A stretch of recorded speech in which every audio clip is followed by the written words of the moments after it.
எல்லாருக்கும் வணக்கம். எல்லாரும் எப்படி இருக்கிறீங்க? இன்றைக்கி சூப்பரான ஒரு வீடியோ தான். ஒரு 3-4 மாதத்துக்கு அப்படியே வச்சு பாவிக்கக்கூடிய ஒரு ரெசிபி, தக்காளி தொக்கு சூப்பராக எப்படி செய்யலாம்னு சொல்லி தான் காட்ட போகிறேன். இதை நீங்கள் தாராளமாக வடிவாக ஒரு மாதம் 2 மாதத்துக்கு அப்படியே வெளியில் வச்சு யூஸ் பண்ணலாம். நீங்கள் ஃப்ரிட்ஜில் வச்சிங்கன்னா இன்னும் கொஞ்சம் கூட நாள் கூட நீங்கள் யூஸ் பண்ணிக்கொள்ளலாம். வாங்கோ டிப்ஸ் அண்ட் ட்ரிக்ஸோட எப்படி இந்த சூப்பரான தக்காளி தொக்கு செய்கிறேன்னு சொல்லி பார்த்துடலாம். இந்த தக்காளி தொக்குக்கு நான் இங்கே ஒரு 2.5 கிலோ நல்ல பழுத்த தக்காளியாக எடுத்துருக்கிறேன். நல்ல பழுத்த தக்காளி தான் எடுக்கணும். நீங்கள் நல்லா கழுவிட்டு வச்சுருக்கிறேன் ஒரு 2 தரம். வெள்ளைப்பூடு ஒரு 40-45 பல்லு எடுத்துருக்கிறேன். அவ்வளோக்கு போதும். அது பிறகு மிளகாய் உங்களோட உரைப்புக்கு ஏற்ற மாதிரி எடுங்க. நான் இதில் இந்த காஷ்மீர் ரெட் சில்லி கலருக்காக ஒரு 2-3 சேர்த்துருக்கிறேன். அதுவும் சேர்த்து மெட்டது ஒரு 10 மெட்ட நார்மல் நல்ல உரைப்பான மிளகாய் எடுத்துருக்கிறேன். உங்களுக்கு ஏற்ற மாதிரி நீங்கள் செத்தல் எடுத்துக்கொள்ளுங்கள். மெட்டது கருவேப்பிலை. அதுக்கு பிறகு தாளிக்கேக்கு தான் நாங்கள் ஒரு சில விஷயங்கள் போட போகிறோம். இப்போ இந்த தக்காளியை நாங்கள் வெட்டிடுவோம். இந்த வெள்ளையை நாங்கள் வெட்டி இதை எடுத்துருவோம். இது தேவையில்லை. எடுத்துட்டு இதை ஆக சின்ன நாயெல்லாம் வெட்ட தேவையில்லை. ஒரு 2-4 வெட்டினா போதும். இப்படி ரஃப்பாகவே வெட்டினீங்கன்னு சொன்னால் தாராளமாக போதும். இப்படி வெட்டினீங்கன்னா சரி. எல்லாத்தையும் இதே மாதிரி வெட்டி எடுத்துருவோம்.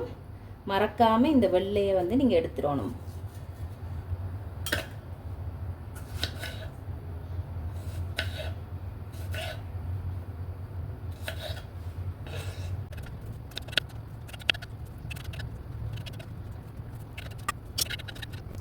இப்போ நான் இந்த 2.5 கிலோ தக்காளியையும் நல்லா சின்ன சின்ன வெட்டிட்டேன். ஓரளவு துண்டுகளாக வெட்டிட்டேன். வாங்க நாங்கள் இப்போ இந்த தக்காளி தொக்கை செய்திடலாம்.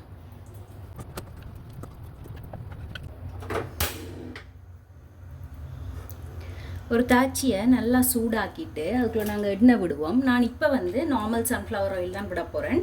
நீங்கள் ரெண்டுக்குமே நல்லெண்ணெய் விடுறனாலும் விடலாம். நாங்கள் பிறகு அரைச்சா பிறகும் தாளிக்க போகிறோம். ஸோ நான் அதுக்கும் கொஞ்சமாக நல்லெண்ணெய் விடுவோம்ன்றதுக்காக இப்போ இந்த சன்ஃப்ளவர் ஆயில் தான் விடுறேன். நீங்கள் ரெண்டுமே நல்லெண்ணெய் செய்தாலும் ஓகே தான். ஆனால் எண்ணெய் கொஞ்சம் கூட தான் விடணும். என்னடா எண்ணெய் கொஞ்சம் கூட விட்டால் தான் நிறைய நாளைக்கு இருக்கும்.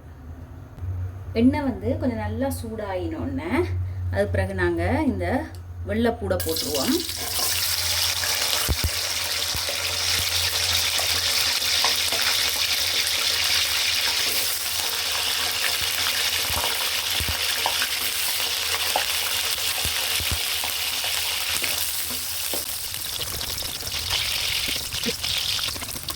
நான் ஒரு 150 ml விட்டுருப்பேன் எண்ணெய்.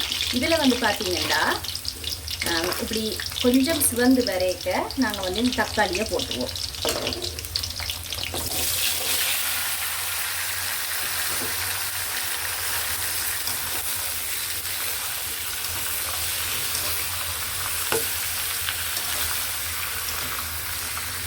அது பிறகு இந்த மிளகாய்,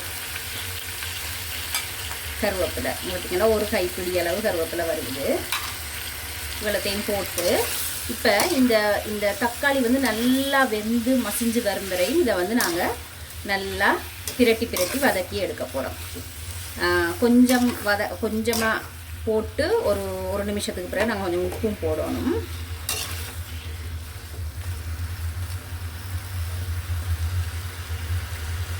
சும்மா போட்டு ஒரு 30 செகண்ட் ஒரு நிமிஷத்துக்குள்ளே கொஞ்சமாக உப்பு போடுவோம். நீங்கள் தூள் உப்பு போடுறேன்னா உங்களோட உப்பு உங்களோட அளவுக்கு ஏற்ற மாதிரி போடுங்க. ஒரு லைட்டாக பிஞ்ச் கொஞ்சம் கூட இருக்கணும். வேண்டாம், இது கொஞ்சம் ஒரு மாதிரி தொக்கு தானே, அப்படி தான் இருக்கணும். கொஞ்சம் லைட்டாக ஏண்டா அந்த எண்ணெய் உப்பு அதுகள் இருந்தால் தான் இது நிறைய நாளைக்கு பாதிக்கலாம் நாங்கள். இப்போ இதை இப்படி பிரட்டி விட்டு கொஞ்சம் மூடியும் போட்டு மூடி விட்டு நல்லா வதக்கி எடுப்போம். வேறு ஒன்றும் இல்லை. இப்படி நல்லா கொஞ்சம் அடுப்பை கொஞ்சம் கூடவாகவே வச்சு நல்லா இது வதங்கி இந்த தக்காளியெல்லாம் நல்லா மசிஞ்சு வரும் வரையும் வதக்கி எடுப்போம்.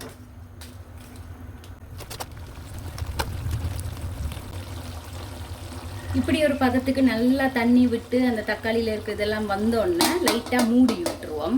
மூடி விட்டு ஒரு 2 நிமிஷத்துக்கு ஒரு திறந்து பிரட்டி அதை ஒரு 4-5 நிமிஷத்துக்கு இந்த மூடியை போட்டு மூடி வேக விடுவோம்.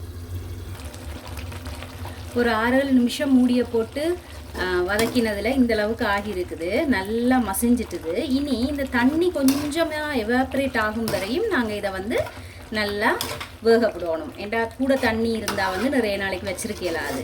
ஸோ அப்போ நாங்கள் வந்து இதை நல்லா கொஞ்சம் வற்ற வச்சு எடுப்போம் ஓரளவுக்கு. இப்போ வற்ற வச்சு எடுக்கிறதுனால நாங்கள் வந்து இதை வந்து திறந்து போட்டே சமைச்செடுப்போம்.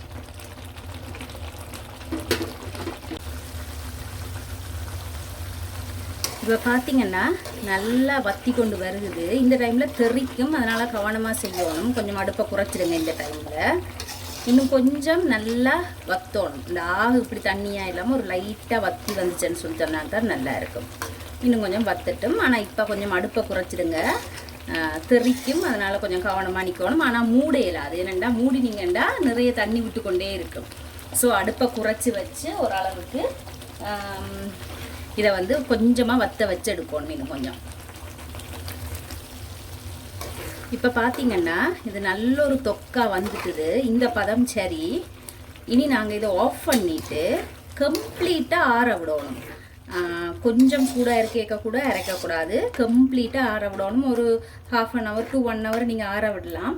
ஆனால் இப்படியான எந்த தட்டும் போட்டு மூடக்கூடாது. ஏன்னா அது இந்த தண்ணி பட்டுச்சுன்னு சொல்லி சொன்னால் திருப்பி அதை வச்சு மூடும் போது தண்ணி விழுந்துச்சுன்னு சொல்லி சொன்னால் திருப்பி அது தண்ணி பதம் ஆகிடும். அதனால் நான் வந்து இப்படி ஒரு தட்டு வச்சுருக்கிறேன். இப்படி அந்த எண்ணெய் பொரிக்கிறதுக்க தெரிக்காமல் இருக்கிறதுக்காக யூஸ் பண்ணுறது. அதை மட்டும் சும்மா அப்படி மேலால் போட்டு மூடி வச்சு விடுறேன். நீங்கள் வேணுமென்னு சொன்னா லைட்டாக ஆற விட்டுட்டு அந்த இந்த சாப்பாட்டு கவரால் கூட மூடி வச்சு விட்டுடலாம். நான் இப்படி வைக்கிறேன். ஒரு 1/2 hour to 1 hour அப்படியே இருக்கட்டும். அதுக்கு பிறகு பார்ப்போம். இப்போ பார்த்தீங்கன்னா நல்லா ஒரு மணித்தியால் ஆகிட்டுது.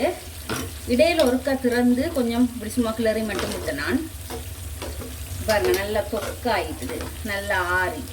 இப்போ நான் இதை வந்து பிளெண்டர் கப்புக்கு மாற்றிட்டு நல்லா வந்து அரைச்செடுக்க போகிறேன். அரைச்செடுத்து தான் நாங்கள் மிச்சத்தை வந்து செய்ய போகிறோம். ஃபுல்லாக பிளெண்டர் கப்புக்கு மாற்றிட்டேன். அதே மாதிரி பிளெண்டர் கப்புமே வந்து எந்தவித தண்ணியும் இல்லாமல் நல்லா காஞ்ச பிளெண்டர் கப்பாக இருக்கணும். அப்போ தான் நல்லா இருக்கும். இப்போ இதை மாற்றிட்டு இப்போ இதை நல்லா அரைச்சிட்டு காட்டுறேன் உங்களுக்கு. அதே தாச்சியை நல்லா கழுவிட்டு நல்லா காய விடுவோம். முதல் இங்கே பார்த்தீங்கன்னா சூப்பராக இப்படி அரைச்சிட்டு வந்துட்டேன். நல்ல பசுமையாக இதாக பேஸ்ட் மாதிரி அரைச்சிட்டு வந்துட்டேன். கரண்டியையும் கொஞ்சம் முட்டுக்குள்ளே வச்சு அந்த தண்ணி வடியும் வரையும் காய விடுவோம். இந்த கரண்டியில் தண்ணி இருந்தால் நல்லா துடைச்செடுத்துருங்க. இது நல்லா காயட்டும். இப்போ தாச்சி நல்லா காஞ்சிட்டுது. இதுக்குள்ளே நான் வந்து ஒரு 50 ml நல்லெண்ணெய் விடுறேன். நீங்கள் இன்னும் கொஞ்சம் கூட விடுறனாலும் விடலாம், பிரச்சனை இல்லை. எண்ணெய் நல்லா காயட்டும்.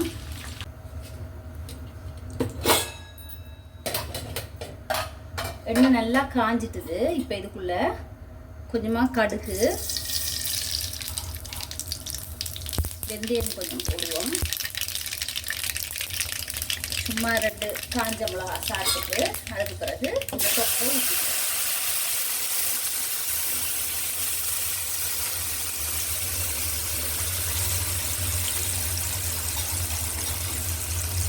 தண்ணியெல்லாம் ஊற்றி பிளெண்டர் கப்பை கழுவி எல்லாம் ஊற்றக்கூடாது. தண்ணி யூஸ் பண்ணவே கூடாதுக்கு 7 மணி வரையும் ஒரு கரண்டியால் நல்லா வலித்து இருக்கிற எல்லாத்தையும் இதில் போட்டுருவோம். கொஞ்சமாக உப்பு காணாத மாதிரி இருக்குது. அப்போ அதனால் நான் கொஞ்சமாக உப்பு போடுறேன். நீங்களும் டேஸ்ட் பண்ணி பார்த்துட்டு போடலாம். அதுக்கு பிறகு வந்து நீங்கள் எடுக்கிற தக்காளியை பொறுத்து நீங்கள் இதுக்கு புளி போடுறதா இல்லையான்னு நீங்கள் முடிவெடுத்து கொள்ளலாம். ஏனெண்டா தக்காளி சரியான புளிப்பாக இருந்து நீங்கள் புளியும் போட்டிங்கன்னு சொல்லி சொன்னால் இது சரியான புளிப்பாயிடும், சாப்பிட இயலாது. அப்போ இது வந்து எந்த தக்காளி வந்து அப்படி புளிப்பாக இல்லை. அதனால் நான் கொஞ்சமாக புளியும் போட போகிறேன். புளியை தண்ணியில் அரைச்செல்லாம் போடக்கூடாது. அப்படியே எடுத்து ஒரு கொஞ்சமாக, நிறைய இல்லை. நீங்கள் வேணும்னா முதலையும் போடலாம். ஆனால் முதலே போட்டிங்கன்னா உங்களுக்கு தெளிவாக அந்த தக்காளியில் புளிப்பு தெரியாது. அப்போ பிறகு நாங்கள் இப்போ இதை போட்டுட்டு பிறகு நாங்கள் எல்லாம் செய்து முடிச்சோன்னா அதை மெல்லுவாக எடுத்து விட்டுடலாம். அது வந்து எங்களுக்கு ஈஸி. போட்டுருவோம். போட்டுட்டு இப்போ இது வந்து சரியாக தெறிக்கும். இது வந்து எண்ணெய் பிரிஞ்சு வரும் வரையும் நாங்கள் வந்து விடணும். அப்போ அதனால் ஒரு மீடியம் ஹையில் வச்சுட்டு இதால் மூடியை போட்டு தான் நாங்கள் வந்து மூடியை போட்டு தான் நாங்கள் வந்து இதண்டு எடுக்கணும். ஏனண்டா சரியாக தெறிக்கும். இது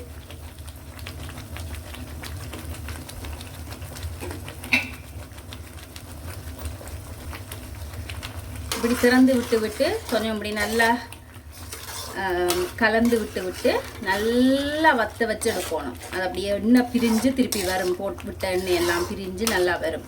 அது வரையும் இதை வந்து வத்த வச்சு எடுக்கணும். இப்போ பாருங்க, கொஞ்சமாக அப்படியே எண்ணெய் பிரிஞ்சு வருகுது. நீங்கள் இப்படி செய்யும்போது தச்சவன் உங்களுக்கு எண்ணெய் காணாத மாதிரி இருக்குதுன்னா நீங்கள் தாராளமாக திருப்பி எண்ணெய் விட்டு கொள்ளலாம். பாருங்க, நான் வந்து கொஞ்சமாக ப்ரௌன் சுகர் போடுறேன். உங்கள்கிட்ட அந்த வெல்லம் அல்லது வந்து சர்க்கரை இருந்தாலும் நீங்கள் போடலாம். லைட்டாக அந்த டேஸ்ட் எல்லாத்தையும் பேலன்ஸ் பண்ணுறதுக்கு, உப்பு, புளிப்பு, உரைப்பு எல்லாத்தையும் பேலன்ஸ் பண்ணுறதுக்காக சுகர் போட்டால் அது நல்ல ஒரு டேஸ்ட்டை கொடுக்கும். பார்த்திங்கன்னா நல்லா இப்படி எண்ணெய் பிரிஞ்சு வருகுது. இன்னும் கொஞ்சம் நேரம் வச்சுட்டு எடுத்தோம்னு சொல்லி சொன்னால் சரியாக இருக்கும்.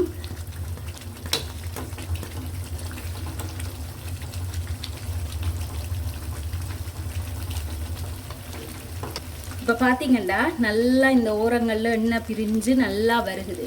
இப்படி வர்ற ஒரு கட்டத்தில் நாங்கள் வந்து இதை அப்படியே மூடி போட்டு ஆஃப் பண்ணிவிட்டு மூடியை போட்டு நல்லா ஆற விட்டுட்டு நல்ல ஒரு க்ளீனான பாட்டிலில் போட்டு வச்சா உங்களுக்கு ஒரு மாதத்துக்கு கிட்டவே அப்படியே இருக்கும். நான் வந்து மேக்ஸிமம் ஒரு 10 நாள் தான் வச்சுருந்துருக்கேன். நான் கொஞ்சமாக செய்து அப்பப்போ முடிச்சிடுறது. ஆனால் இப்போ தனியாக ஒரு ஆளுக்குன்னு சொல்லிச்சுன்னா ஒரு 10-20 நாளைக்கு வரும். நீங்கள் வெளியிலே வச்சுருக்கலாம். ஆனால் ஃப்ரிட்ஜுக்குள்ளே வச்சிங்கன்னா இன்னும் கொஞ்சம் நிறைய நாளைக்கு வரும். ஃப்ரிட்ஜுக்குள்ளே வச்சு கொஞ்சம் கொஞ்சமாக எடுத்து நீங்கள் மைக்ரோவேவில் வச்சுட்டும் சுடு காட்டிட்டு சாப்பிட்லாம். நீங்கள் என்ன செய்யலாம், இதில் ஒரு கொஞ்சத்தை எடுத்து சப்பாத்தியோட ஒரு முட்டையை வச்சுட்டு அந்த முட்டைக்கு மேலே இதை அப்படி எடுத்து ஊற்றிட்டு நீங்கள் சப்பாத்தியோட தொட்டு சாப்பிட்லாம். ரொட்டி, நான், சோறுக்கு வச்சு சாப்பிட்லாம். என்ன வேணுமெனாலும் நீங்கள் இதை யூஸ் பண்ணலாம். இந்த இதுக்காகவும் சைட் டிஷ்ஷாக நீங்கள் யூஸ் பண்ணலாம். இப்போ இது நல்லா எண்ணெய் திரிஞ்சு வருது. அப்போ நான் இதை ஆஃப் பண்ணிவிட்டு நல்லா ஆற விட போகிறேன். ஆற விட்டுட்டு திருப்பியும் இதாலேயே மூடியை போட்டு ஆற விட்டுட்டு நல்லா ஆறினா பிறகு நான் உங்களுக்கு எடுத்து பாட்டிலில் போட்டு காட்டுறேன். நல்ல ஒரு க்ளீனான கரண்டி எடுத்து இதில் இருக்கிறத வலிச்சு விட்டுருவோம். இப்போ நான் இதை ஆஃப் பண்ணிடுறேன். ஆஃப் பண்ணிவிட்டு நல்லா ஆற விட்டுட்டு உங்களுக்கு காட்டுறேன். இங்கே பார்த்தீங்கன்னு சொல்லி சொன்னால் சூப்பராக ஆறிட்டுது. ஒரு 2 ஹவர்ஸுக்கு மேலேயே ஆச்சுது. பாருங்கள் எப்படி இருக்குதுன்னு சொல்லி. எண்ணெய் எல்லாம் பிரிஞ்சு கொஞ்சமும் தண்ணி இல்லாத க்ளீனான ஒரு கரண்டி தான் யூஸ் பண்ணணும். பாருங்கள் எப்படி இருக்குன்னு.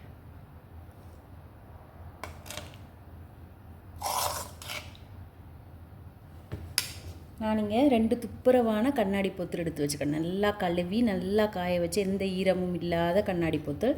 நீங்கள் வந்து இந்த துடைக்கிற வேலையெல்லாம் வைக்கக்கூடாது. நல்லா வெயில்லையோ என்னத்துலையோ நல்லா காய விடணும். ஒரு 2 நாள் அப்படியே தண்ணி எல்லாம் இல்லாமல் காய வைக்கணும். அப்படி 2 பாட்டில் எடுத்து வச்சுக்கிறேன். நான் பாப்போம் எவ்வளோ வருதுண்டு. நான் இதுக்குள்ளே கொஞ்சம் ஃபுல்லாக நிரப்பின மாதிரி நிரப்பிட்டு மிச்சத்தை தான் இதுக்குள்ளே போட போகிறேன்.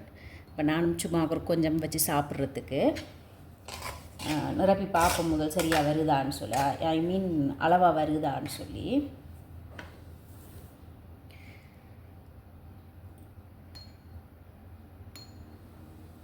அப்படியே ஊறுகா மாதிரி கொட்டுப்படுது.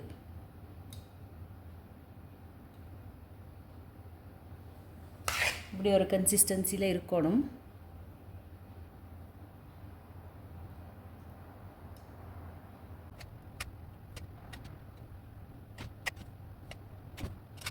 ஒரு பாட்டில் ஃபுல்லாக நிரப்பியாச்சு.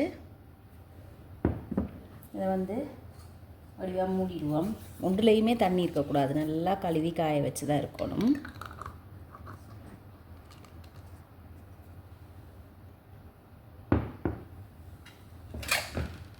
நல்லா சுடு சோறில் போட்டு சாப்பிட்டீங்கன்னா வேறு ஒன்றுமே தேவையில்லை.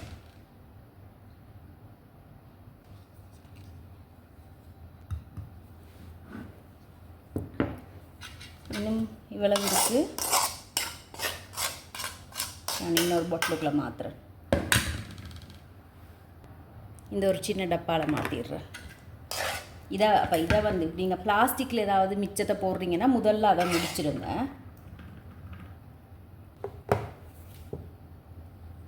சூப்பரான ஒரு தக்காளி தொக்கு வச்சு சாப்பிடக்கூடிய மாதிரி ரெடி ஆகிட்டுது. முக்கியமான விஷயம் ஒன்று காட்டவா இதில், இந்த சட்டி இதை கழுவக்கூடாது. இப்போ நான் வந்து இரவில் செய்கிறபடியாக இதை அப்படியே மூடி வச்சுட்டு நாளைக்கு சுடுசோரோட போட்டு பிரட்டி நான் சாப்பிட போகிறேன். 7 மண்டா அதையும் வீடியோ எடுத்து இந்த வீடியோட அட்டாச் பண்ணுறேன்னு பாருங்க. இந்த கரண்டியை கூட நான் கழுவ போகிறது கிடையாது, அப்படியே மூடி அப்படியே வச்சிட போகிறேன். இது வெரி இம்பார்ட்டன்ட். செம்ம டேஸ்ட்டாக இருக்கும். இங்கே பாருங்கள், சூப்பரான ஒரு தக்காளி தொக்கு, வீட்டிலையே செய்த தக்காளி தொக்கு ரெடி ஆகிட்டுது. நான் வந்து இதில் ஒரு லேபிள் ஒன்று ஒட்டி அனுப்ப போகிறேன். அவள் மறந்துட்டாளண்டா அப்புறம் இது என்னன்னு சொல்லிண்டு, அப்போ இதை வந்து தக்காளி தொக்குன்னு சொல்லி எழுதி அனுப்ப போகிறேன். நான் எல்லாமே அவൾക്ക് எழுதி தான் கொடுக்க போகிறேன். இது ஒன்று சின்ன பாட்டில் இருக்குது. இது நான் யாருக்காவது கொடுப்பேன் அல்லது நான் வச்சு சாப்பிடுவேன். இதுவும் உண்டு. அப்போ 2.5 கிலோ தக்காளிக்கு இந்த 3 பாட்டிலும் வந்திருக்குது கிட்டத்தட்ட. சூப்பர் யம்மியான ஒரு வீட்டில் செய்த தக்காளி தொக்கு நீங்கள் வச்சு சாப்பிடக்கூடிய மாதிரியான ஒரு ரெசிபி ரெடி ஆகிட்டுது. நீங்களும் இதை வீட்டில் செய்து பாருங்க. செய்து பார்த்துட்டு என்ஜாய் பண்ணிவிட்டு எனக்கு எப்படி வந்துச்சுன்னு சொல்லி கமெண்ட் செக்ஷனில் கமெண்ட் பண்ணுங்க. வேலைக்கு போகிறவங்க, பேச்சுலர்ஸ், இது ஒரு நாளைக்கு டைம் எடுத்து செய்துட்டீங்கன்னு சொல்லி சொன்னால் பல நாளைக்கு உங்களுக்கு வந்து ஹெல்ப்ஃபுல்லாக இருக்கும். சாப்பாட்டுக்கு கடையில் வாங்காமல் கரண்டி இதில் ஒரு கரண்டியை தூக்கி போட்டாச்சு, சோறை போட்டாச்சு, பிரட்டி சாப்பிட்டுட்டு போயிட்டே இருக்கலாம். அப்போ அதை விட சப்பாத்திக்கு, தோசைக்கு, இட்லிக்கு, நான், ரொட்டி என்னத்துக்கு வேணுமென்றாலும் நீங்கள் வச்சு சாப்பிட்டு கொள்ளலாம். இதை ப்ரெட்டுக்கெல்லாம் இதை வச்சு நீங்கள் தாராளமாக சாப்பிட்லாம். நான் சொன்ன மாதிரி முட்டை அவிச்சிட்டு இதில் ஒரு கரண்டியோ 2 கரண்டியோ எடுத்து போட்டுட்டு அதோட சேர்த்து சாப்பிட்டு கொள்ளலாம் நீங்கள். அப்போ அது ஒரு ஃபுல் மீலாக கம்ப்ளீட் ஆகிடும். நான் உங்களை இன்னொரு வீடியோவில் மீட் பண்ணுறேன். தேங்க்யூ, பாய்.